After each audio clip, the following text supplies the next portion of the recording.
Point लिखेंगे इसमें, another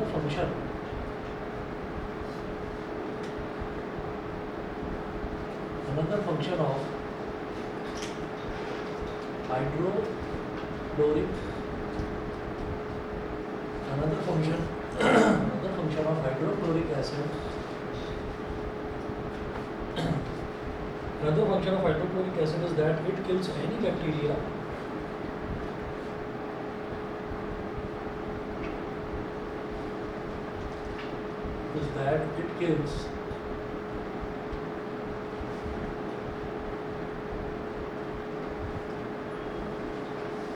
Another function of hydrochloric acid is that it kills any bacteria which may enter the stomach with food. Which may enter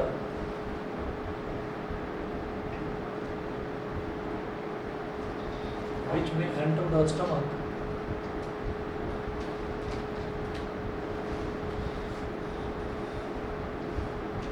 with food. Which may enter the stomach with food. Next one लिखें. The mucus helps to protect the stomach wall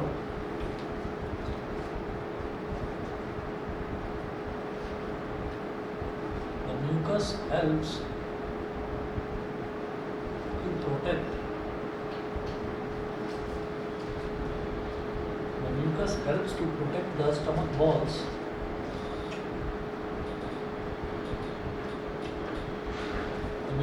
to protect the stomach walls from its own secretions of hydrochloric acid. From its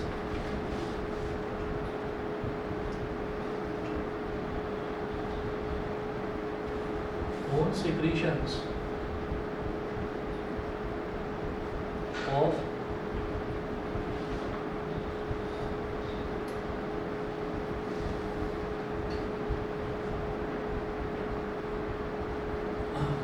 secretions of hydrochloric acid. Full stop. If mucus is not secreted,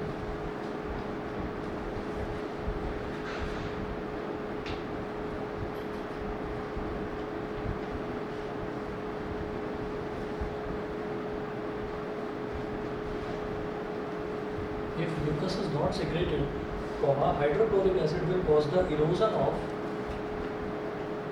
If mucus is not secreted, hydrochloric acid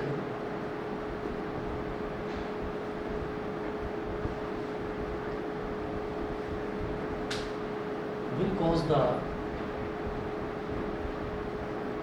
If mucus is not secreted, hydrochloric acid will cause the erosion of the inner lining of stomach.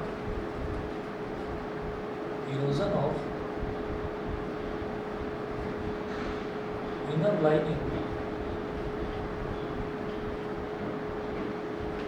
lining of stomach, leading to the formation of ulcers in the stomach.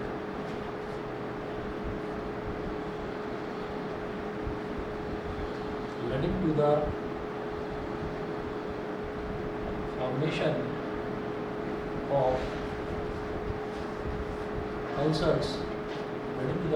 of ulcers in the stomach.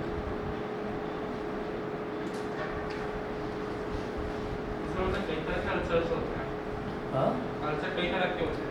Ulcer ना यही होता है कि जो अंदर की lining होती है ना स्टमक की, उसमें अगर बारीक बारीक होल्स हो जाते हैं तो उसको ही अल्सर बोलते हैं. उससे होता क्या है कि जो वो एसिड है, मतलब अगर म्यूकस ढंग से सिक्रीट नहीं हो रहा है तो म्यूकस ही क्या करता है कि वो स्टमक की अंदर वाली वॉल्स को बचाता है कि पता चला हाइड्रोक्लोरिक एसिड सिक्रीट तो हो रहा है फूड के डाइजेशन के लिए, और वो जो अंदर की वॉल्स हैं स्टमक की वो उसी को डैमेज करने लगता है, क्योंकि एसिड की प्रॉपर्टी होती है जलाने की, कोरोसिव प्रॉपर्टी होती है उसकी. तो अगर म्यूकस सिक्रीट नहीं हो रहा है तो, और जो म्यूकस है, म्यूकस ही अंदर वाली लाइनिंग जो है उस पर पूरे पर म्यूकस फैला हुआ होता है, तो म्यूकस ही उसको बचाता है, स्टमक की अंदर वाली वॉल्स को बचाता है कि ऐसा ना हो कि एसिड अंदर की वॉल्स को ही खराब करने लगे. सेम चीज़ है, एक ही चीज़. सर मुझे ये पूछना था कि जैसे जॉन्डिस है और वो कंटामिनेटेड फूड को कंज्यूम करने से होता है, बट उसकी कोई मेडिकेशन नहीं है या या कंटेमिनेटेड फूड भी, कंटेमिनेटेड वाटर भी। इसमें ये होता है कि जो हमारा लिवर होता है ना, लिवर में एक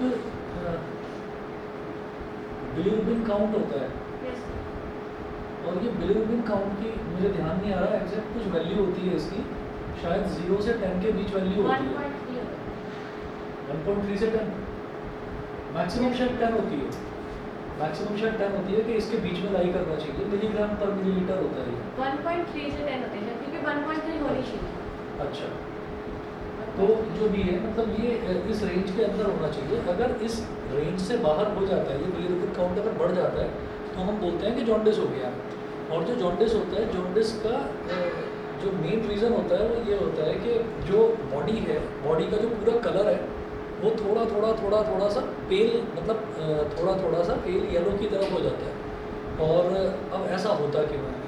आपने कभी नोटिस करा होगा कि जो लोग पहाड़ों पर रहते हैं तो उन लोगों का ये होता है कि जब वो पहाड़ों पर चढ़ते हैं ना, उनका रेस्पिरेशन का जो रेट है वो थोड़ा फास्ट हो जाता है हम लोगों के कंपैरिजन में। अच्छा, हम लोगों का रेस्पिरेशन का रेट कब फास्ट होता है? जब हम थोड़ा दौड़ते हैं या खेलते हैं, किसी भी फिजिकल एक्टिविटी में इन्वॉल्व होते हैं। अच्छा, जब हम फिजिकल एक्टिविटी में इन्वॉल्व होते हैं तो आपने नोटिस करा होगा, किसी भी आप स्पोर्ट्समैन को देखिए, जब वो खेलता है तो खेलने के दौरान जितने भी लोग खेल रहे हैं, जितने भी बच्चे खेल रहे हैं, उनका चेहरा, उनकी बॉडी लाल सी हो जाती है। वो लाल क्यों हो जाता है? ऐसा नहीं है कि बिल्कुल रेड हो गई, मतलब ब्लड प्रेशर, वो ब्लड जो है, ब्लड का फ्लो बड़ी तेज़ी से बढ़ने लगता है इस वजह से। इसी तरह से जो लोग पहाड़ों पर रहते हैं उन लोगों को ज़्यादा मेहनत करनी पड़ती है हम लोगों के कंपैरिजन में चलने में, नॉर्मली चलने में भी। उसका रीज़न ये है कि भाई वहाँ पर जो सड़कें हैं वो सड़कें ही थोड़ी ऐसी ऊँची हैं, तो इस वजह से उनका जो ब्रीदिंग रेट है वो भी हम लोगों से फास्टर होता है, और उनकी जो ऑक्सीजन कैरिंग कैपेसिटी है वो भी हम लोगों से ज़्यादा होती है, क्योंकि उनको ये आदत में शुमार है उन लोगों की। तो उनका जो चेहरा है वो खास तौर पर चेहरा हो गया, बॉडी हो गया, वो हल्का हल्का रेडिश टोन की होती है। अब हमारी बॉडी में तो ये क्यों है? क्योंकि लगातार जो उनका ब्लड है वो ज़्यादा तेज़ी से फ्लो कर रहा है नॉर्मल ह्यूमन बींग्स के कंपैरिजन में। अब हम ये कहते हैं कि हमारी बॉडी में 3 तरीके के फ्लूइड होते हैं। आप कभी नोटिस करना कि कुछ लोग ऐसे होते हैं, उनकी जो स्किन है ना, उनकी स्किन बहुत दूर से आपको दिखाई दे जाएगी, या कई लोग बैठे होंगे उनमें अलग दिखाई दे जाएगी कि स्किन में ग्लो है, स्किन में एक अलग ही चमक है। और डेफिनेटली उनसे अगर आप पूछेंगे कि भाई आपकी डाइट क्या है, आप लोग खाते क्या है, तो उनकी डाइट में, या आप ऑब्जर्व भी करेंगे तो उनकी डाइट में एक चीज़ सबसे ज़्यादा होगी, वो पानी बहुत ज़्यादा पीते हैं। तो जिन लोगों का वाटर का इंटेक बहुत ज़्यादा होता है तो उनकी स्किन बहुत अच्छी होती है। उसका रीज़न ये है कि वाटर जो है, वाटर हाइड्रेटेड रखता है आपकी बॉडी के सारे सेल्स को, और उन सेल्स में स्किन सेल्स भी आते हैं, तो इस वजह से स्किन उनकी बड़ी अच्छी लगती है जो वाटर ज़्यादा कंज्यूम करते हैं। अच्छा, इसी तरीके एक तो हो गया वाटर, दूसरा आपको मैंने एग्जांपल दिया ब्लड का, है ना। ब्लड के जिनका ब्लड फ्लो बहुत ज़्यादा हो रहा है उनकी बॉडी में रेडिश टोन आ जाती है। तो 3 ही लिक्विड होते हैं बॉडी में एक तो वाटर होता है, एक ब्लड होता है, अब तीसरे पर आ जाते हैं लिम्फ। तो लिम्फ जो होता है, लिम्फ होते हैं पस सेल्स, जो बॉडी के पस सेल्स होते हैं। पस सेल्स जो हैं वो थोड़े से येलोइश टोन के होते हैं। तो जब भी कभी पस सेल्स यानी कि जो लिम्फ है, लिम्फ और ब्लड जो है उनका कॉम्बिनेशन होता है, लिम्फ भी प्रेजेंस होता है, सेम वेसल्स में लिम्फ और ब्लड दोनों फ्लो करते हैं। तो अगर लिम्फ की जो क्वांटिटी है वो थोड़ी बढ़ने लगती है ना, वो बढ़ने लगती है तो जो बॉडी है, इनफैक्ट आइज़ भी है, नेल्स भी है, स्किन भी है, वो हल्की हल्की येलो दिखने लगती है। और उसकी दवा कुछ होती नहीं, उसमें सिर्फ ये है कि लिम्फ जो है, लिम्फ थोड़ा गाढ़ा होता है ब्लड के कंपैरिजन में। तो किसी भी चीज़ को, जो चीज़ थिक हो गई है, उसको डाइल्यूट करने के लिए क्या करा जाता है? पानी पिया जाता है या पानी मिलाया जाता है उसमें। तो इसीलिए आपने देखा होगा कि जब भी किसी को जॉन्डिस हो जाता है तो उससे कहते हैं कि दवा कुछ नहीं है इसकी, इसमें आपको बस आपका लिक्विड डाइट पर आपको रहना है, जितना ज़्यादा हो सके अपना लिक्विड इंटेक बढ़ा लेना है, ताकि वो जो लिम्फ कंसनट्रेटेड हो गया है वो थोड़ा सा डाइल्यूट हो जाए। 10 दिन, 12 दिन, 15 दिन का उसमें टाइम लगता है। और दवा भी होती है, उसको थिन करने की दवा भी होती है। वो दवा इस वजह से नहीं दी जाती क्योंकि उसमें लिवर जो है वो फंक्शन करना बंद कर देता है। बंद मतलब ऐसा नहीं कि बिल्कुल ख़त्म ही हो जाए, मतलब लिवर जो है, लिवर पर थोड़ा सा स्ट्रेस पड़ता है, तो इस वजह से उसकी दवा नहीं दी जाती। हालांकि जब बहुत एक्सट्रीम केस होता है जॉन्डिस का तो दवा नहीं दी जाती है, साथ में लिवर को सपोर्ट करने की भी मेडिसिन दी जाती है। तो ये चीज़ होती है बेसिकली जॉन्डिस में। तो सर हमारी इम्यूनिटी से फाइट नहीं कर पाती, मतलब हमारी- बाकी सारे डिजीजेस को तो अच्छा, मैं आपको बताता हूँ। देखिए, इम्यूनिटी का जो मतलब है, इम्यूनिटी का मतलब सीधा सीधा बैक्टीरिया से, जो हार्मफुल बैक्टीरिया और वायरस से है। तो हार्मफुल बैक्टीरिया से, वायरस से, इन सब से वो लड़ती है, जो इम्यूनिटी है, मतलब resistance to fight against diseases. अब आपने सुना होगा कि भाई पेट खराब हो रहा है हमारा, या बहुत दिन हो गए हमारा फीवर ही ठीक नहीं हो रहा है, तो डॉक्टर बोल देते हैं कि आपको वायरल इन्फेक्शन है। सुना होगा वायरल। वायरल का मतलब क्या है? वायरल का मतलब जो वायरस की वजह से हुआ है उसको वायरल बोलते हैं, ठीक है। तो आप ये कहेंगे कि उसमें फिर डॉक्टर आपको बोलते हैं कि ये आपको एंटीबायोटिक का कोर्स है, ये आपको 5 दिन के लिए करना है। वो एंटीबायोटिक का मतलब क्या है? बायोटिक नाम का वायरस है बॉडी के अंदर, आपको उसका एंटीडोट देना है। एंटीडोट मतलब जो बायोटिक से लड़े। आपने सुना होगा कि चोट लग गई, तो चोट लगने पर डॉक्टर बोलते हैं कि इस पर ना आप एक एंटीसेप्टिक क्रीम लगा लीजिए। तो सेप्टिक नाम की एक बीमारी होती है। वो क्या होता है कि अगर फेरस ऑक्साइड हमारे ब्लड में मिक्स हो जाए किसी भी तरीके से, फेरस ऑक्साइड क्या है? लोहा। लोहे के ऊपर जंग लगा हुआ है और उस पर अगर खरोंच लग गई आपकी स्किन की कहीं से और ब्लड में मिक्स हो गया, तो वहाँ पर सेप्टिक नाम की एक डिजीज़ होती है, वो पूरी बॉडी में फैलने लगती है, तो उसका खतरा होता है। तो इस वजह से एंटीसेप्टिक क्रीम लगाई जाती है ताकि क्या जी? टिटनस का यही तो काम है कि सेप्टिक होने से बचाता है। टिटनस का जो इंजेक्शन है वो एंटीसेप्टिक ही होता है। बीमारी हो जाएगी तो होगा क्या? उससे होगा क्या? उससे ये होता है कि जो चोट आपकी लगी है ना, वो फैलती चली जाएगी, फैलती चली जाएगी और वो क्योर नहीं होगी। और यही प्रॉब्लम ये भी होता है, ये भी होता है कि भाई वो वायरस जो है, उस वायरस का इफेक्ट तब तक इतना कम है कि तब जो आप अगर टिटनस का इंजेक्शन लगवाएंगे तो उस दौरान वो वायरस उतना अटैकिंग मोड में नहीं आ पाएगा जितना वो 24 आवर्स के बाद में आ जाएगा। तो कई बार ऐसा भी होता है कि आप मतलब वो इंजेक्शन को नहीं होता, तो ये इत्तेफाक की बात है। कभी कभी सेप्टिक फैल जाता है, तो फैल जाता है तो फिर वो पोर्शन ही काट कर निकालना पड़ता है, ऑपरेट करना पड़ता है, इतना खतरनाक होता है। तो ये चीज़ होती है। तो इसमें हम ये बोलते हैं हमेशा कि इसमें ख़ास तौर पर जो जॉन्डिस की अगर आप बात कर रहे थे, तो उसमें ये देखा जाता है कि अगर आप कोई दवा देंगे, जो लिम्फ का कंसंट्रेशन बढ़ गया है, लिम्फ 3 तरीके के लिक्विड बताया ना मैंने, एक तो ब्लड हो गया, एक वाटर हो गया और एक लिम्फ हो गया। तीनों का बॉडी में होना ज़रूरी है। तो अगर जो लिम्फ है, वो लिम्फ अगर कंसंट्रेटेड हो गया तो उसको मतलब वो हमारा दुश्मन नहीं है लिम्फ, कि अगर कि वो कोई दुश्मन है, हमारी बॉडी की इम्यूनिटी उससे फाइट करेगी, ऐसा नहीं है। तो लिम्फ का बस कंसंट्रेशन आपको थोड़ा सा डाइल्यूट कर देना है। आपने नोटिस करा होगा कि घर में ग्रैंडफादर होंगे या ग्रैंडमदर होंगी, तो आपने नोटिस करा होगा किसी न किसी को, जो 60+ वाले जो एज ग्रुप के मेंबर्स होते हैं, कि किसी न किसी को ब्लड प्रेशर की प्रॉब्लम हो जाती है। सुना होगा कि ब्लड प्रेशर की मुझे दवा खानी पड़ती है। तो वो जो ब्लड प्रेशर होता है, वो ब्लड प्रेशर क्या है कि जो ब्लड है वो वेन्स पर प्रेशर डालने लगता है। रीज़न सिर्फ ये है कि ब्लड जो है वो थिक होने लगा है, ब्लड थिक होने लगा है। तो जब ब्लड थिक होने लगता है तो उसको भी थिन करने के लिए, डाइल्यूट करने के लिए ब्लड प्रेशर की दवा दी जाती है। क्यों? क्योंकि ओल्ड एज में बॉडी उतनी एक्टिव नहीं रहती। इंसान बैठा है तो पता चला बैठा ही है सुबह से शाम तक, कुछ काम ही नहीं है ना। और आपने ये नोटिस करा होगा कि बहुत से लोग ऐसे हैं जो काफ़ी लॉन्ग एज तक काफ़ी एक्टिव रहते हैं, जो कुछ ना कुछ फिजिकल एक्टिविटी में इन्वॉल्व रहते हैं, उनको ये प्रॉब्लम्स होती ही नहीं है। ठीक है, तो वो जो ब्लड प्रेशर की भी दवाई है, वो भी इस वजह से होती है कि जो ब्लड थिक हो गया उसको थोड़ा सा थिक कर दिया जाए।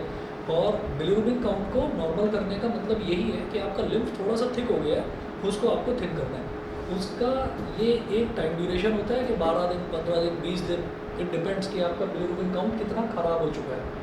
तो उतने दिन आपको कोई मतलब ज़्यादातर लिक्विड डाइट पर रहना होता है, ताकि धीरे धीरे धीरे धीरे लिवर पर भी कोई गंदा असर ना पड़े और आपका जो लिम्फ है उस लिम्फ का कंसंट्रेशन नॉर्मल आ जाए बस।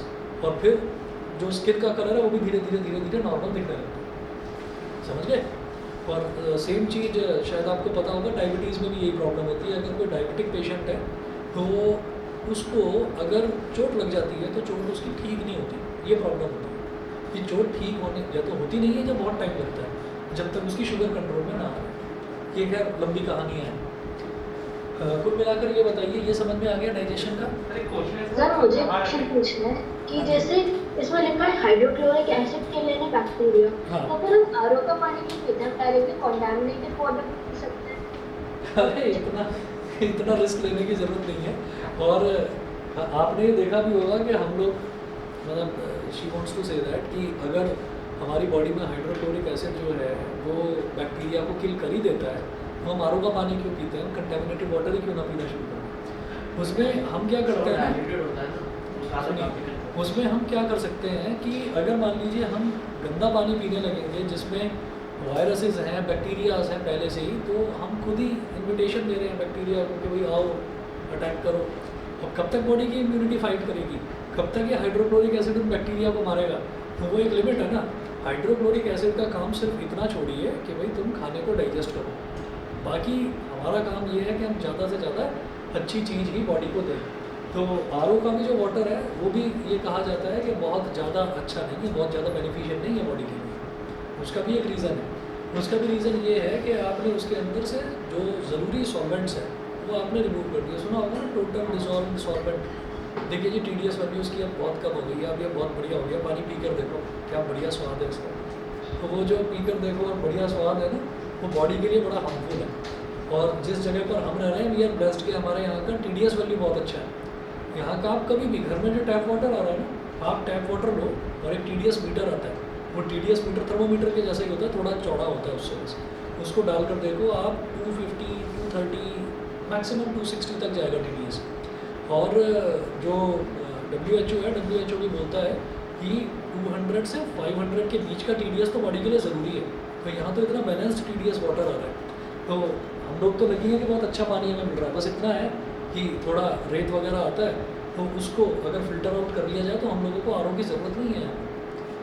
तो RO जो है, RO सिर्फ और सिर्फ इतना काम करता है कि भाई पानी से हमको कोई बीमारी ना हो, पानी से कोई किसी भी तरीके का कोई बैक्टीरिया बॉडी के अंदर ना जा पाए जो बॉडी को नुकसान पहुंचाए। बाकी तो हम दुनिया भर का न जाने क्या क्या खाते हैं, अब उसके अंदर भी कुछ भी मतलब बैक्टीरिया हो ही सकते हैं और होते ही हैं। और उन बैक्टीरिया से ये बेचारा हाइड्रोक्लोरिक एसिड लड़ता ही रहता है।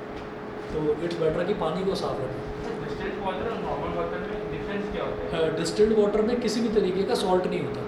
डिस्टिल्ड वाटर में हम क्या करते हैं, उसको पूरी तरीके से बॉयल कर लेते हैं, उसके अंदर किसी भी तरीके का कोई सॉल्ट नहीं होता। और डिस्टिल्ड वाटर को के थ्रू अगर आप इलेक्ट्रिक करंट कंडक्ट करवाना चाहेंगे, इलेक्ट्रिक करंट फ्लो ही नहीं करेगा, क्योंकि डिस्टिल्ड वाटर हाँ बॉडी के लिए हार्मफुल होगा नहीं होगा? बॉडी के लिए तो बहुत हार्मफुल होता है। डिस्टिल्ड वाटर कौन पीता है? पूछ रहा हूँ। हाँ मैं आपको ये बता रहा हूँ, आप डिस्टिल्ड वाटर मान लीजिए आप एक गिलास पानी पिए, आपकी प्यास बुझ गई, ठीक है। डिस्टिल्ड वाटर तुम पूरी एक बोतल पी जाओगे, तुम कहोगे यार पानी तो पी लिया, प्यास नहीं बुझ रही है। क्या हुआ कि वो केमिकली जो H2O है वो तो चला गया बॉडी के अंदर, लेकिन H2O के साथ साथ जो एसेंशियल न्यूट्रिएंट्स होने चाहिए वो बॉडी के अंदर गए ही नहीं, ठीक है। तो वो चीज़ ज़रूरी होती है। और तो ये इसलिए इसका जब हम सांस लेते हैं उसका नाक से लेने से मुंह से लेनी चाहिए? नहीं, सांस तो नाक से ही लेनी चाहिए।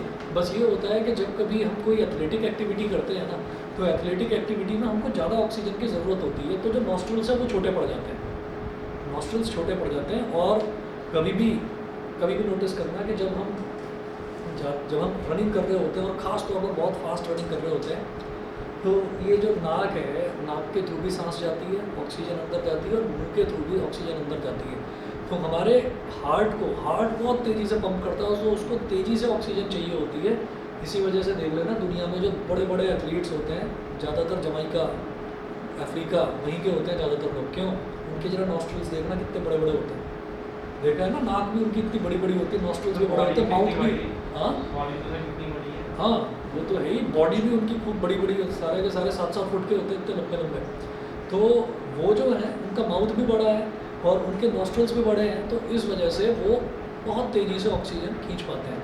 हम जैसे सर हमारे सेल्स भी तो रिस्पायर करते हैं ना? पूरी बॉडी का एक सेल, पूरी बॉडी का एक सेल रिस्पायर करता है, एक सेल रिस्पायर करता हाँ, है। ये क्यों बाहर से मुंह से सांस ना लिया तरह तरह के? मुँह से इसीलिए कि मुँह से और तरीके के डस्ट पार्टिकल्स भी बॉडी के अंदर जाते हैं, बस इसीलिए, ठीक है ना। नोज़ में भी पूरा का पूरा एक मतलब सिस्टम है कि नॉस्ट्रल्स है, नॉस्ट्रल्स के अंदर भी सिलिया है, हेयर्स होते हैं, तो वो जो हेयर्स हैं वो प्रोटेक्ट करते हैं कि किसी भी तरीके का कोई डस्ट बॉडी के अंदर ना जाए। चलिए जी आगे देखते हैं।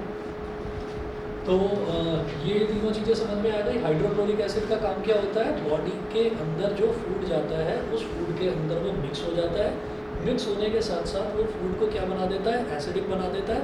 और ख़ास तौर पर प्रोटीन्स को वो एसिडिक मीडियम प्रोवाइड करता है।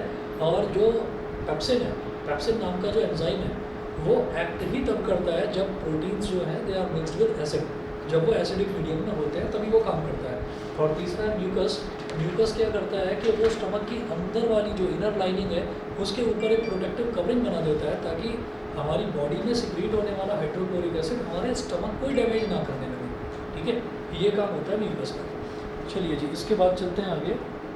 सर पेप्सिन को पेप्टोन कब कहते हैं? पेप्सिन को पेप्टोन, मैंने जो सुना प्रोटीन के साथ कंबाइन हो जाता है। मैंने सुना नहीं है कि एनसीईआरटी में है ऐसा भी मेंशन सर नाम में तो करवाया करवाया हो सकता है। देखिए इसमें बायोलॉजी में बहुत सारी टर्म्स ऐसी हैं कि किसी को पूरा ज्ञान होता ही नहीं है इसका, क्योंकि बहुत ज़्यादा वास्ट है, और इसी वजह से हमें बस उतना तक कन्फाइंड रहना जितना एनसीईआरटी में दे रखा है। हमने बताया तो ठीक ही बताया, ठीक है। चलिए आगे चलते हैं। अब हम बात करते हैं कि स्टमक की कहानी तो यहाँ पर कंप्लीट हो गई। स्टमक के बाद क्या होता है कि स्टमक से डाइजेस्ट होता है जितना भी फूड, वो फिर आगे कहाँ जाता है हम जानते हैं। स्टमक के बाद स्मॉल इंटेस्टाइन है ना, तो नोट करिएगा। From the stomach the partially digested food enters the small intestine.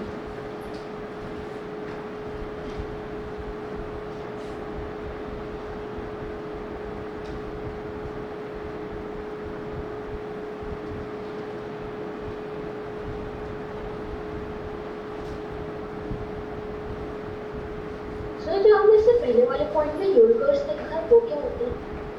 क्या चीज़ बेटा दोबारा बोलो। That formation of ulcers in the stomach. अच्छा, फॉर्मेशन ऑफ अल्सर। ये अल्सर नाम की ना एक बीमारी होती है कि अगर ये हमारा म्यूकस जो है, अगर ये म्यूकस ढंग से सिक्रीट ना हो तो म्यूकस क्या करता है कि वो एसिड के हार्मफुल इफेक्ट को न्यूट्रलाइज कर देता है कि वो स्टमक को डिस्टर्ब ना करे, स्टमक को अटैक ना करे। तो जो अगर म्यूकस ढंग से सिक्रीट ना हो तो हाइड्रोक्लोरिक एसिड स्टमक की अंदर वाली लाइनिंग को ही कोरोड करने लगता है, जलाने लगता है, और फिर स्टमक में छोटे छोटे ना होल्स हो जाते हैं, और उस होल्स से जो एसिड है वो लीक होने लगता है बॉडी के दूसरे पार्ट्स में, और वो बॉडी के दूसरे जो ऑर्गन्स हैं उनको भी डैमेज करने लगता है। उस प्रॉब्लम को अल्सर बोलते हैं, समझ गए। सर हार्ट बोन कैसे होता है जो स्टमक में बहुत जलन जैसे फीलिंग होती है? कौन सा बोन? हार्ट बोन कहते हैं उसमें। अच्छा, हार्ट बर्न जो है वो तो वो एसिडिटी वाली चीज़ है, वो एसिडिटी वाली चीज़ है। वो खास तौर पर तब होता है जब हमने स्वाद में जम कर खा लिया, और बस फिर उसके बाद जलन होती है, कभी लगता है कि डकार आएगी, कभी लगता है कि वॉमिटिंग होगी, है ना। तो तब तो ध्यान दिया नहीं उस चीज़ पर, और फिर उसमें कर भी लिया हमने अलग अलग तरीके के एक्सपेरिमेंट। गुलाब जामुन भी खा लिया, आइसक्रीम भी खा लिया, फिर कोल्ड ड्रिंक भी पी ली, है ना। तो फिर खास तौर पर ये शादियों में होता है। फिर उसके बाद पान भी खा लिया, पान खा रहा था, मैंने सोचा पान भी खा लिया। फिर डॉक्टर को फ़ोन करा रात में कि बड़ा बुरा हाल है, नींद नहीं आ रही है, तो वही होता है। डायलिसिस में सर एग्जैक्टली सर डायलिसिस में एग्जैक्टली गलत क्लीन किए जाते हैं, क्या क्लीन किए जाते हैं? डायलिसिस की बात कर रहे हैं, डायलिसिस की बात कर रहे हैं। डायलिसिस में क्या होता है कि बॉडी का जो ब्लड जो फ्लो हो रहा होता है ना बॉडी का, उस ब्लड को चेंज किया जाता है, और जो वो ब्लड है वो ब्लड धीरे धीरे जो है ब्लड जो है वो ख़राब होने लगता है, और उसकी एक ड्यूरेशन होती है। और ये ख़ास तौर पर तभी होता है कि जब ब्लड का प्यूरिफिकेशन प्रोसेस, आपने सुना होगा कि जिन लोगों की किडनी में किडनी फंक्शन जो होता है KFP बोलते हैं, किडनी फंक्शन प्रोफाइल, तो वो वाला टेस्ट जब डिस्टर्ब होने लगता है तो तब उनको ये कहा जाता है कि भाई आप अपने जो ब्लड का चेकअप है वो रूटीन प्रॉपर्ली करवाएं, और अगर वो किसी भी मेडिसिन से क्योर होने लायक है तो मेडिसिन से क्योर हो जाता है, अगर नहीं होता तो इसका मतलब फिर तो वो ड्यूरेशन बता देते हैं डॉक्टर्स कि भाई 1 महीने बाद या 2 महीने बाद आपको डायलिसिस कराना है। तो डायलिसिस में ये होता है कि एक वेन से तो ब्लड को निकाला जाता है, और साइमल्टेनियसली दूसरे वेन से ब्लड को दूसरा नया ब्लड चढ़ा के उसी को नया क्लीन सर उसी ब्लड को प्योरीफाई करते हैं ना? देखिए, अब कोई नया कोई टेक्निक आ गई हो तो पता नहीं, लेकिन जो मुझे पता है उसमें तो ये है कि ब्लड चेंज होता है बॉडी का। जैसे बुक में जो एनसीईआरटी बुक है उसमें वो दिया है डायग्राम, अच्छा। जिसमें लिम्फ का यूज है, मुझे मालूम नहीं। ट्यूब्स हैं और उसमें आपकी वेन में से निकालते हैं ब्लड, हाँ। और फिर उसको उसी मशीन जैसे कोई चीज़ उसको प्यूरीफाई करके भेजते प्योरीफाई हैं। करके आपकी उसमें तो हो सकता है ये वाला भी प्रोसेस होता हो भाई। जो मुझे जो पता है उसमें तो ये है कि ब्लड जो है, ब्लड का प्यूरिफिकेशन प्रोसेस किडनी कर नहीं पाती ढंग से, तो जब किडनी का फंक्शन ख़राब हो जाता है ना बॉडी में, यानी कि जब किडनी ख़राब होने लगती है तो तब जो है डायलिसिस करवाना पड़ता है। ये होता है। टेम्परेरी प्रोसेस होता होगा सर, परमानेंट होने से और अच्छा, एक चीज़ जानते हैं कि जैसे किडनी का तो आपको पता होगा कि किडनी तो बॉडी में 2 होती है, तो जैसे एक किडनी है तो एक किडनी से भी काम चल जाता है बॉडी का। अच्छा, और जो लिवर है लिवर का पता है, लिवर अगर डैमेज हो जाता है तो क्या करना लीवर पड़ता है? सर कट जाता है अपने आप और रीग्रो करता है। रीग्रो कर देता है। ये इम्पोर्टेंट है, एक चीज़ ध्यान रखना कि लिवर बॉडी का एक ऐसा ऑर्गन है, जैसे मान लीजिए हमारी अगर बॉडी है तो एक तो नेल्स हो गए और एक हेयर्स हो गए। फिर बालों को अगर आप काटो तो बाल रीग्रो कर जाते हैं, नेल्स को काटो तो नेल्स रीग्रो कर जाते हैं। उसके अलावा कोई चीज़ तो नहीं है जो ग्रो कर जाती हो, पता चला सर, ऊपर liver। ठीक है ना, ऐसा तो नहीं होता। और भी कुछ है क्या? सर लिवर वो और लिवर तो गॉड ब्लैडर करता है। लिवर है, गॉड गॉल ब्लैडर ब्लैडर नहीं करता, सिर्फ लिवर करता तो सर है। लिवर भी डेड सेल्स से नहीं नहीं, उसको हम मतलब बालों से और नेल से कंपेयर नहीं कर सकते कि ये दोनों डेड सेल से बने हैं तो वो वीक नहीं, ऐसा नहीं। From the stomach the partially digested food enters the small intestine.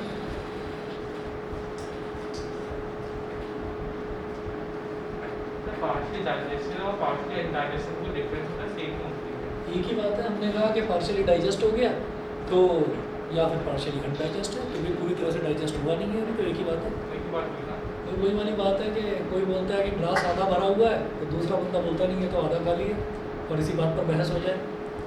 समझ रहे हैं कि नहीं? अगर आधा भरा हुआ ग्लास है तो एक बच्चा तो बोलता है कि आधा भरा हुआ है, दूसरा कहता नहीं है, गलत बोल रहा है, आधा खाली है। तो ये वाली बात है, सर पार्शियली मैं डाइजेस्टेड। बुक में देखा है पार्शियली डाइजेस्टेड लिखा होता है। हाँ, वो एक ही बात है, पार्शियली डाइजेस्टेड बोल रहे हैं, पार्शियली अनडाइजेस्टेड बोल रहे हैं। From the stomach the partially digested food enters the small intestine.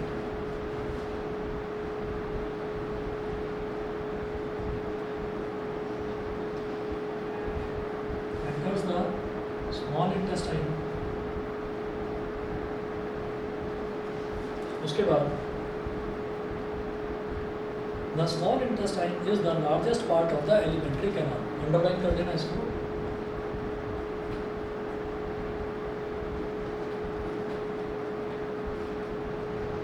The small intestine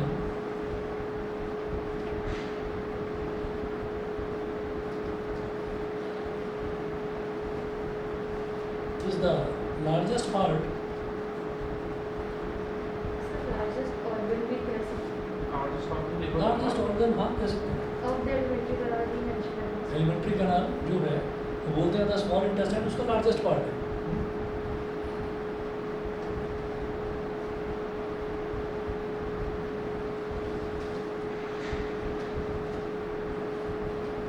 of the alimentary canal। It is about 6.5 meters long in an adult man।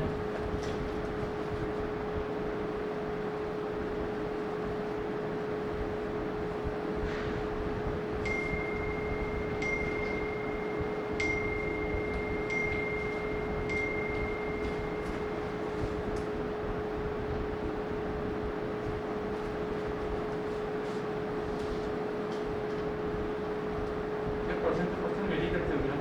अरे नहीं नहीं, ऐसा नहीं है कि कोई लंबा आदमी है तो उसकी जो है स्मॉल इंटेस्टाइन लंबी होगी, फिर छोटा है तो छोटी होगी। हाँ? क्या? अगर आप अब थोड़ा बहुत एनिमल्स में डिपेंड करते हैं। थोड़ा बहुत माइन्यूट डिफरेंस होगा तो होगा, नहीं तो ऐसा नहीं है। मेजर कैसे कराएगा वैसे? हाँ, मेजर कैसे कराएगा sir?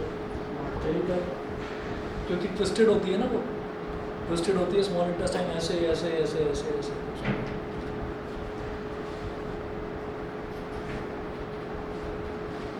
It is about 6.5 meter long in an adult man। Though the small intestine is very long,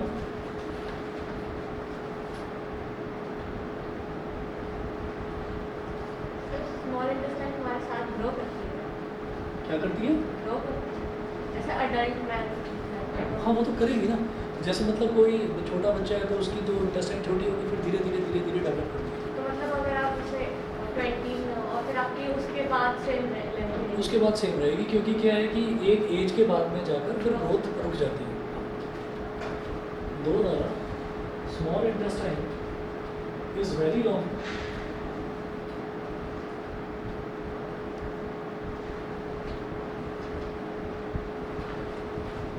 though the small intestine is very long,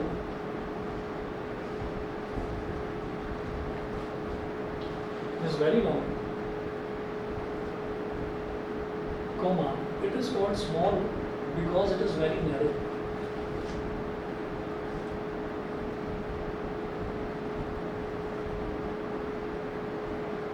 It is called small because it is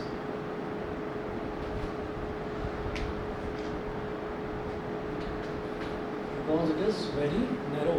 उसको small इसलिए बोला जाता है क्योंकि वो चौड़ी नहीं होती, ज़्यादा नैरो होती है, बहुत पतली होती है. It is very narrow.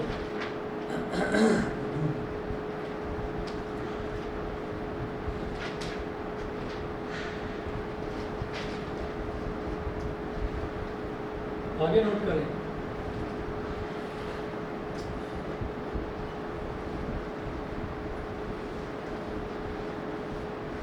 Herbivorous animals like cow which eat grass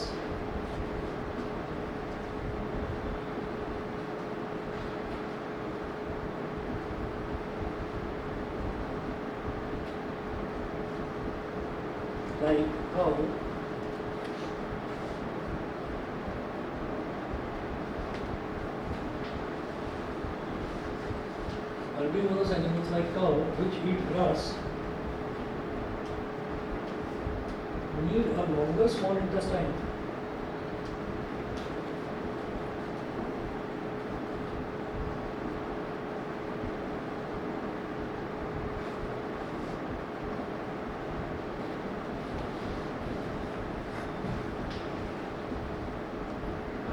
long intestine होने से डाइजेशन बहुत जल्दी होगा या धीरे होगा? इनका मतलब हर्बीवोरस एनिमल्स का बोल रहे हैं. हर्बीवोरस एनिमल्स की हम ये बात करेंगे कि हर्बीवोरस एनिमल्स में जैसे कि काऊ हो गई, तो काऊ का जो स्मॉल इंटेस्टाइन है वो बहुत लंबा होगा. मतलब इसमें क्या है कि ये अलग अलग एनिमल्स की अलग अलग ब्रीड हो गई. जैसे हम काऊ की बात करते हैं तो काऊ का स्मॉल इंटेस्टाइन बहुत लंबा होगा. अगर हम लॉयन की बात करें, लॉयन सिर्फ मीट खाता है. वो मीट जो है वो ऐसा लेंथ उसकी ज़्यादा नहीं होती, तो उसको डाइजेस्ट करने के लिए उसको बहुत बड़ी इंटेस्टाइन की ज़रूरत नहीं है.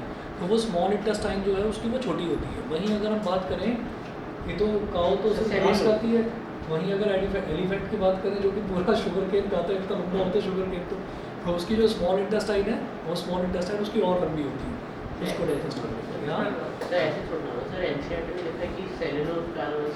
हाँ सेल्यूलोज के लिए सारी रीज़न तो वही है, सेल्यूलोज वाला ही है.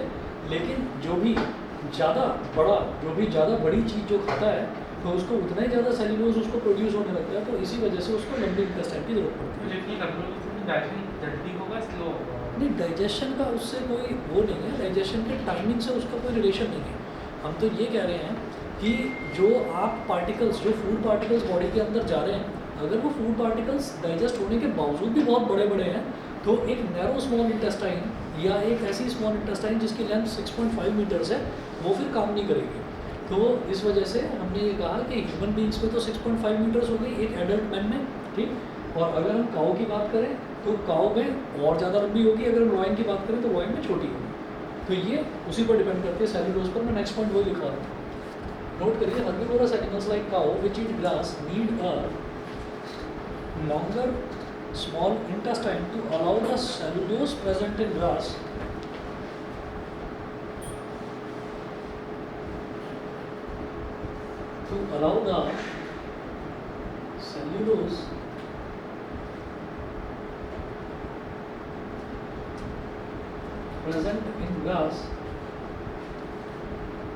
cellulose present in grass to be digested completely. To be digested completely.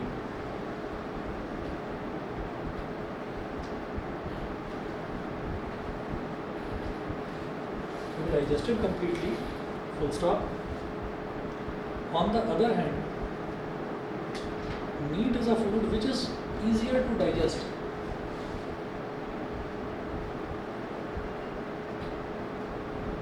काऊ में स्पिंचर मसल्स होते हैं कि नहीं, बिकॉज उनका खुद तो बैक फ्लो करता है. इसकी जानकारी नहीं. On the other hand sir sphincter muscle हो गया ना जो रेगुलेट करता है एंट्री ऑफ स्मॉल इंटेस्टाइन. पढ़ा नहीं इसके बारे में, इसके बारे में मैंने पढ़ा नहीं. Sir, कौन से stomach मसल्स के- आप बता रहे हैं? Sphincter muscles. Sphincter muscle sphincter sphincter sir stomach के स्टार्टिंग में होता है जो कि फूड के बैक फ्लो को रोकते हैं। फूड के बैक फ्लो को रोकते हैं, तो वो तो मेरे हिसाब से होना ही चाहिए, सभी में होना चाहिए फूड का बैक फ्लो। फिर काउ तो फिर से वही फूड खाता है जो डाइजेस्टिव वो अपना ट्यूब में लगा नहीं, वही गाँव में ग्रास खाई, ग्रास खाने के बाद में उसके बैक फ्लो को रोकने वाली मसल्स को आप बोल रहे हैं स्पिंचर मसल्स, तो उसके बैक फ्लो को तो वो रोकेगा मेरे हिसाब से तो होना चाहिए। बाकी मैं एक बार देख कर बता दूंगा अगर क्या रीओपन होता रहता है, रीओपन होता है तो वो सेंस करता रहता है अपने आप को। पता नहीं, मेरे को जानकारी नहीं है, मैं उस बारे में क्या बताऊँ। तो सर ह्यूमंस को वॉमिट कैसे आती है अगर वो बैक फ्लो रोक देते हैं? देखिए वो तो ये है कि आपका जो इसोफेगस है, आपने इसोफेगस के बाद में स्टमक, एंटी-पेरिस्टाल्टिक मूवमेंट्स है। दोबारा बोलिए।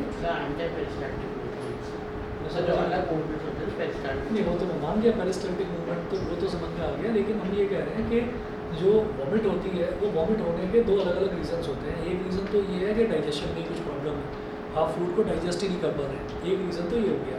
और दूसरा रीज़न ये है कि ओवर ईटिंग, आपने खा इतना ज़्यादा लिया है कि वो नीचे प्रॉपर्ली जा ही नहीं पा रहा।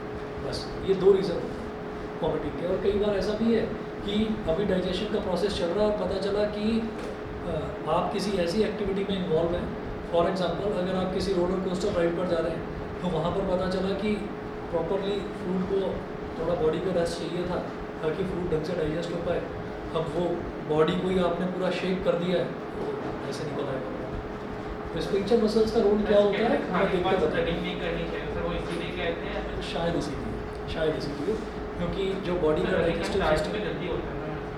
देखिए वो तो बात हमने मान ली कि डाइजेशन जल्दी हो जाता है, लेकिन है क्या कि वो जो रनिंग करी जाती है उसमें हमको बेसिकली ग्लूकोज की ज़रूरत पड़ती है। अब हम खाना कब खाएंगे? जब हम भूखे पेट होंगे, जब हमको भूख लगी होगी। और खाना खाने के लगभग 1 घंटा 1.5 घंटा कुछ ना कुछ एक टाइम ड्यूरेशन होता है कि उतने टाइम ड्यूरेशन में जो फूड है, फूड में से नेसेसरी कार्बोहाइड्रेट, विटामिन, मिनरल वगैरह ये सब सेपरेट हो जाएंगे और हमको ग्लूकोज जो है वो ग्लूकोज हमारे ब्लड में मिक्स हो जाएगा, तो हमारी बॉडी एनर्जेटिक फील करेगी।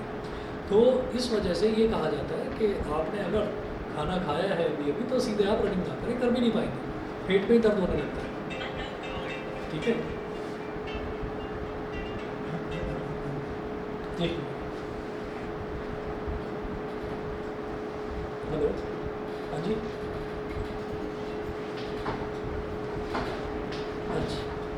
अच्छा चलो बाद में करूँगा मैं बात, ठीक है।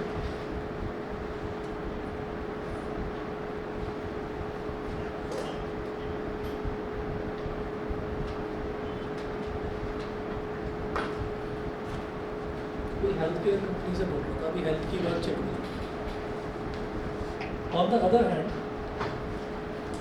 मीट इज अ फूड जो विच इज, जैसे कहते हैं कि खाना खाने के बाद में वॉक करना चाहिए, तो वो गलत है। नहीं वो गलत नहीं है, वो गलत नहीं है, लेकिन खाना खाने के बाद में रिगरस फिजिकल एक्सरसाइज नहीं होनी चाहिए। जैसे वो रनिंग की बात कर रहे थे, तो रनिंग तो बहुत ज़्यादा रिगरस फिजिकल एक्सरसाइज होगी, उसमें तो बॉडी को बहुत ज़्यादा एनर्जी की ज़रूरत पड़ती है। वॉकिंग भी जो है वो वॉकिंग तो स्लो वॉकिंग करी जा सकती है, उसमें कोई ऐसी दिक्कत नहीं है। Okay sir. हाँ चलिए जी, स्पिंचर मसल्स का रोल जो है वो मैं बताऊँगा आपको। On the other hand meat is a food which is easier to digest. अब ये तो सेलुलोज है ना, हाँ, अब ये तो सेलुलोज है ना। Meat is a food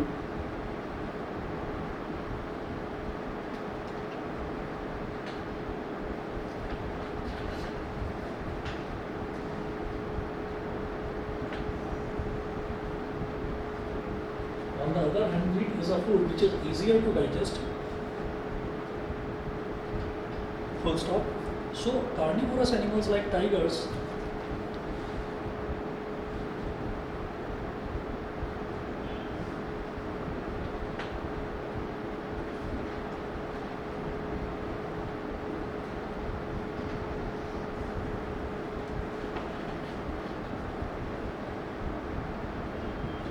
So carnivorous animals like tigers which eat meat have a shorter small intestine.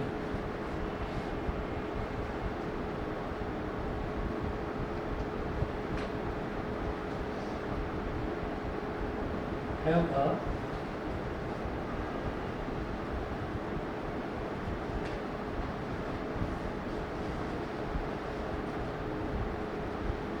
Have a shorter small intestine, have a shorter small intestine. इसमें क्या होता है कि कुछ टाइम के साथ भी कुछ बॉडी में चेंजेस होते हैं। टाइम के साथ मतलब क्या है कि इवोल्यूशन वाला एक चैप्टर है, वो आप पढ़ेंगे यहाँ पर 10th क्लास में। इवोल्यूशन वाला चैप्टर ये है कि अच्छा माना गया, ऐसा मान लिया गया कि आज से billions and billions of years ago तब जो एनिमल्स थे वो एनिमल्स बहुत बड़े थे, आज उतने बड़े नहीं हैं, ठीक है। तब जो टाइगर्स थे उनकी स्मॉल इंटेस्टाइन भी बहुत बड़ी थी, लेकिन आज उनकी स्मॉल इंटेस्टाइन इतनी बड़ी नहीं है। तो ये होता क्या है कि हमारी बॉडी में अगर कोई भी पार्ट हम यूज़ कर ही नहीं रहे तो वो over a period of time, बल्कि over a period of time भी क्या कहें, over a consequent period of generations, कि जनरेशन बाई जनरेशन एक के बाद एक जब जनरेशन आती चली जाएगी, उस जनरेशन में अगर मान लीजिए हमारा हाथ है और हम अपने हाथ की जो सबसे छोटी फिंगर है इसको हम मूव ही नहीं कर रहे हैं, इसका कोई रोल ही नहीं है बॉडी में, कुछ भी काम नहीं है इसका, तो हम ये देखते हैं कि हमने इस फिंगर को कुछ यूज़ ही नहीं करा। हमारी जो अगली जनरेशन है, जो हमारे बच्चे हुए उन्होंने भी उसका कोई यूज़ नहीं करा, उनके जो बच्चे हुए उन्होंने भी यूज़ नहीं करा, उनके जो बच्चे हुए उन्होंने भी यूज़ नहीं करा, और ऐसे करते करते करते करते मतलब कई हज़ार जनरेशन्स निकल गई। तो धीरे धीरे क्या होगा, ये जो फिंगर है ये फिंगर थोड़ी थोड़ी कमज़ोर होनी शुरू हो जाएगी जनरेशन बाई जनरेशन, धीरे धीरे इसका साइज़ कम होना शुरू हो जाएगा, और फिर पता चलेगा एक जनरेशन के बाद 3 ही फिंगर रह गई हाथ में, फिर अगली जनरेशन में वो चौथी फिंगर डेवलप ही नहीं हुई, ठीक है। और ऐसा ही कुछ देखने को मिला, जो रेप्टाइल्स होते हैं, ख़ासतौर पर जो लिजर्ड होती है, तो लिजर्ड को अगर मतलब 150 मिलियन या 200 मिलियन ईयर्स पहले की अगर बात करी जाए तो लाखों साल हो गए, लाखों साल पहले की अगर बात करी जाए तो छिपकली थी, छिपकली के पंख हुआ करते थे, छिपकली उड़ सकती थी, ठीक है। फिर धीरे धीरे क्या हुआ, छिपकली ने उड़ना बंद करा तो फिर पंख उसके ऐसे ही रहते थे, पंखों का कुछ यूज़ ही नहीं होता था। फिर एक जनरेशन बाद भी आया तो कुछ उसके पंखों का यूज़ ही नहीं हुआ, फिर और एक जनरेशन बाद, तो धीरे धीरे क्या हुआ, इसको इवोल्यूशन बोलते हैं। और इवोल्यूशन में ही ये भी कहा जाता है कि हम जो ह्यूमन बीइंग्स हैं, ये कहा जाता है कि हमारे जो एंसेस्टर्स हैं, हमारी जो स्टार्टिंग है वो कहाँ से हुई है, हम शायद सारे के सारे पहले एप्स ही थे, एप्स मतलब हम सब बंदर थे, ठीक है। तो तब हम सबकी पूंछ थी, तो फिर उसका कोई यूज़ नहीं हुआ, तो over a period of time धीरे धीरे करके क्या हुआ, पूंछ का साइज़ छोटा होता गया, और फिर अब ऐसा है कि अब पूंछ होती नहीं, ठीक है। तो ये चीज़ बताई जाती है कि over a period of time ये चीज़ होती है कि शायद जो ये कार्निवोरस एनिमल्स हैं, शायद इनकी भी स्मॉल इंटेस्टाइन बहुत बड़ी होती होगी, लेकिन जब ये पता चला कि भाई ये तो मीट ही खा रहे हैं, ये तो कोई मतलब ग्रास वगैरह नहीं खा रहे हैं, तो जब ये सिर्फ मीट खा रहे हैं तो that is very easy to digest, वो ईजीली डाइजेस्ट हो जाता है, तो उसके लिए इतनी बड़ी स्मॉल इंटेस्टाइन की ज़रूरत ही नहीं है। तो धीरे धीरे एक टाइम के बाद क्या होता गया कि वो श्रिंक होती चली गई, और फिर उतनी ही रह गई उनकी स्मॉल इंटेस्टाइन जितनी इंटेस्टाइन की ज़रूरत थी, ठीक है। तो ये इवोल्यूशन होता है। क्वेश्चन था कि जैसे मेरी मैम ने बोला था कि हमारे जो अपेंडिक्स है वो वेस्टेजल ऑर्गन है, बट हमारे पहले वो इसलिए था क्योंकि हम ग्रास खाया करते थे, वो सेल्यूलोज को डाइजेस्ट कर सकता था। मुझे ऐसा लगता है कि शायद उन्होंने सही बताया, क्योंकि it is related to evolution, और शायद वो सही कह रहे हैं, क्योंकि धीरे धीरे जैसे जैसे सिविलाइजेशन इम्प्रूव हुआ है, तो आज भी अगर हम अपने पेरेंट्स से बात करेंगे और हम ये कहेंगे कि आप बचपन में क्या खाते थे, तो वो कहेंगे दाल रोटी खाते थे, यही जो तुम खाते हो, ठीक है। और आप उनके पेरेंट्स से बात करोगे तो वो आपको कहीं ना कहीं ये बता देंगे कि हम तो मक्का की रोटी खाते थे, हम तो बाजरा की रोटी खाते थे। तो वो जो रोटियाँ होती थी मक्का की और बाजरा की रोटी, वो आप 2 से ज़्यादा खा ही नहीं पाओगे, इतनी हैवी होती है। क्यों? क्योंकि हमारी जो जनरेशन है, हम लोगों ने वो फिजिकल एक्सरसाइज करी ही नहीं है।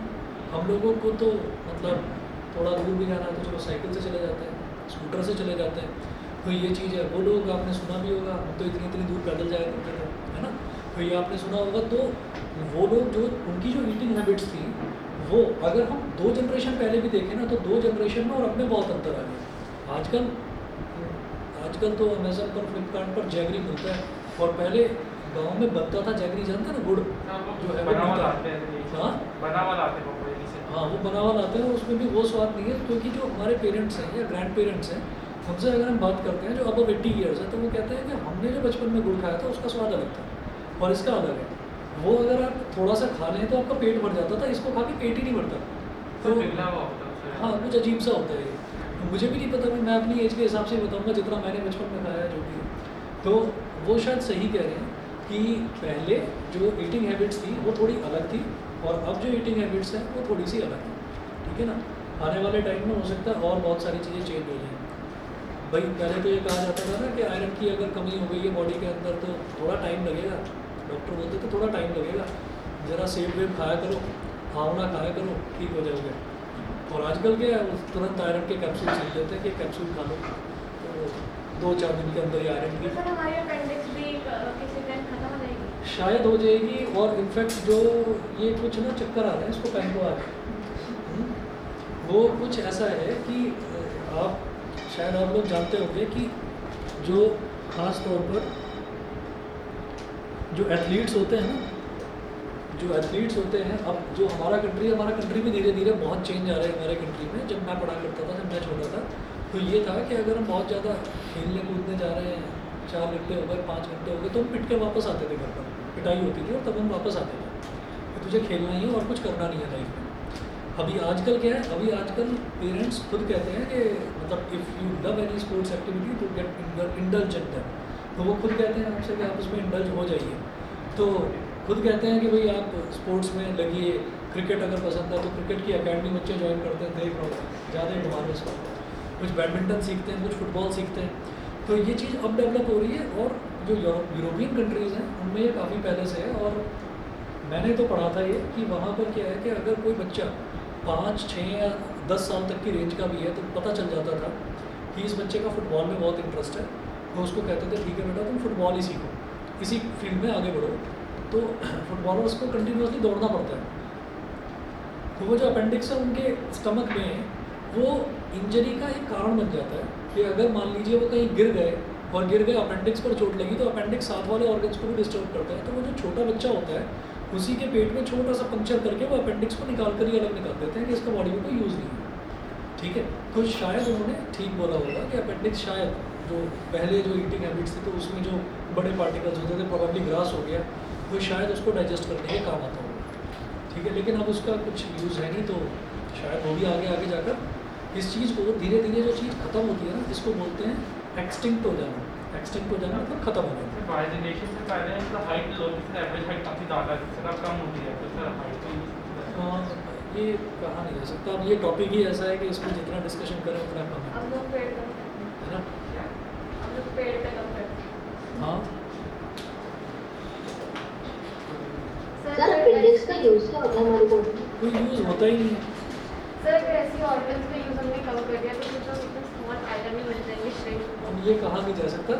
आप गूगल पर अगर देखेंगे ना तो उसमें देखना कि फ्यूचर में मतलब जो बच्चे पैदा होंगे वो कैसे दिखा करेंगे, 100 साल 150 साल ऐसे कुछ आएगा उसमें। बायोलॉजी में कोई तो धीरे धीरे वो ये कहते हैं उनका जो सर का साइज़ है वो धीरे धीरे बड़ा होता चला जाएगा, तो उनका जो लुक है वो कुछ एलियंस जैसा हो जाएगा।